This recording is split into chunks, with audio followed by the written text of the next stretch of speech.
8 godina, ali uvek je u mislima meni Ksenija, tako da i uvek ću je pamtiti. Uvek i kad je rođendan 3. decembra, a i na godišnjicu 16. kad je zverski i mučki ubijena.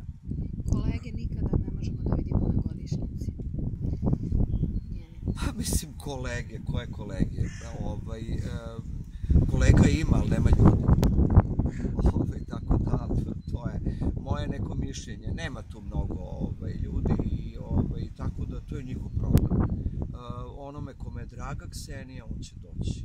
Ko je voleo i poštovao. Ovo je prvi put da niste došli zajedno sa Ksenijinom majkom, obično dođete u isto vreme. Zato što imam obaveza, moram da idem za Bijeljinu. Jer tamo radim emisiju, tako da moram da idem. A u kontakt ste stalno s njom? Da li ste s njom u kontaktu? Ja sam naravno.